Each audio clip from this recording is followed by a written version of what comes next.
Bonjour à tous. Heureux de vous savoir de plus en plus nombreux à nous suivre. Nous espérons bien que ce temps de carême sera un temps salutaire, un temps de grâce pour chacun de vous. Nous sommes toujours au Grand Séminaire Monseigneur Louis Parizeau avec le Père Providence. Père, bonjour. Bonjour Père Alain. L'amour, c'est ce dont on a toujours besoin. Quand on n'aime pas, on souffre.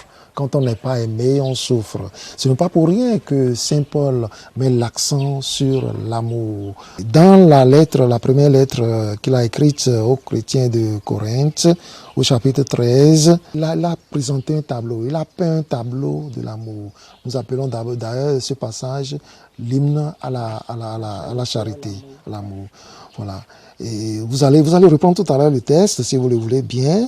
Mais tout de suite, moi, je voudrais vous dire, le temps de carême, est-ce l'occasion d'être plus humain, plus citoyen, plus chrétien? Parce qu'il a tellement insisté sur l'amour. Il y a plus de situations aujourd'hui où l'homme ne puisse faire appel à l'amour pour agir. Pourquoi l'amour tient tant à cœur à Saint Paul? Ben, Père Alain, l'amour c'est la vie. L'amour c'est Dieu. Et on ne peut pas vivre sans amour. Si nous vivons sans amour, ça veut dire que nous vivons sans vie. Voilà pourquoi il est important de comprendre les propos de Saint Paul dans sa première lettre aux Corinthiens au chapitre 13, ce que nous appelons l'hymne à la charité, de comprendre ces propos en reconnaissant que l'amour dont parle Saint Paul est une personne. L'amour, c'est Dieu. Puisqu'il en est même venu à personnifier l'amour, il dit l'amour ne fait rien d'inconvenant. L'amour rend service. L'amour ne jalouse pas. Donc l'amour, c'est une personne, c'est Dieu. L'amour en action. Voilà. Et nous, en tant que créatures de Dieu, en tant que fils de Dieu, nous avons à imiter celui à l'image et à la ressemblance de qui nous avons été faits. Ce n'est donc qu'en imitant le Dieu amour que nous existons, dans le sens que nous sommes et que nous pouvons être heureux.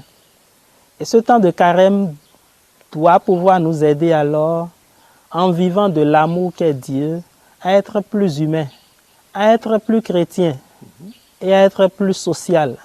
Plus social parce que aucun de nous ne vit seul. Nous vivons, nous sommes en société, que ce soit, oui, donc nous vivons avec d'autres, déjà en famille.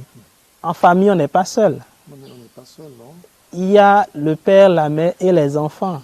Et sans amour dans leur relation, ils ne peuvent pas être heureux. Dans nos milieux de travail, nous ne sommes pas seuls, nous travaillons en équipe.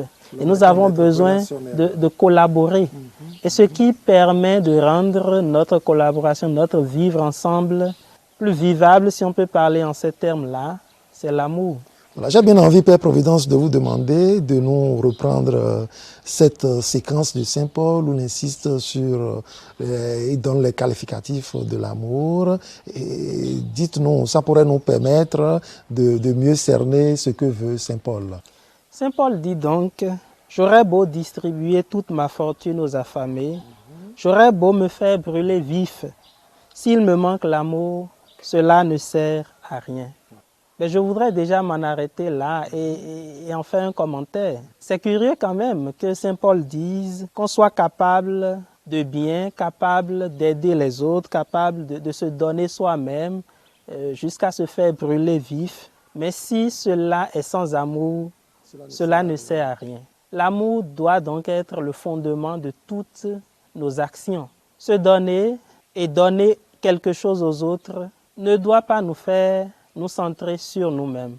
Parce que si je pose de tels actes pour mon propre bien, c'est-à-dire pour ma propre gloire, pour me faire voir moi-même, au lieu que de manifester l'amour de Dieu à qui est dans le besoin, et plutôt que de chercher le bien de celui au service de qui je me mets, si je ne vais pas dans cette logique que c'est pour moi-même, pour ma gloire, il n'y a pas de l'amour là et cela ne sert à rien.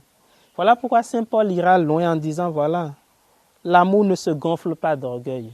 Et un effort donc pour nous durant ce temps de carême, c'est donc de rechercher dans nos services, dans nos actes de charité, de rechercher l'humilité, de mettre Dieu à la première place, de ne pas chercher notre propre gloire, notre propre orgueil. Non, mais au Seigneur.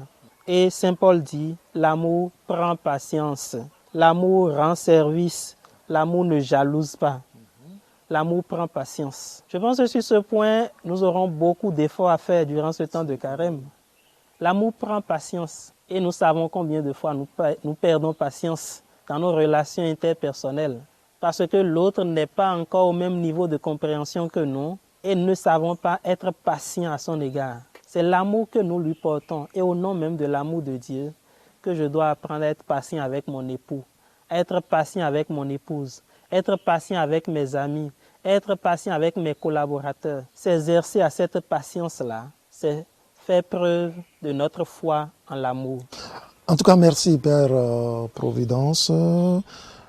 Chers amis, tout ce qui est contraire à l'amour en nous, prions le Seigneur aujourd'hui de nous en débarrasser pour que notre amour s'enracine dans l'amour du Christ.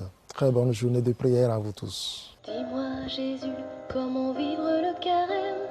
Dis-moi, comment faire pour aimer? Dis-moi Jésus, comment vivre le carême? Dis-moi, ce que je peux partager.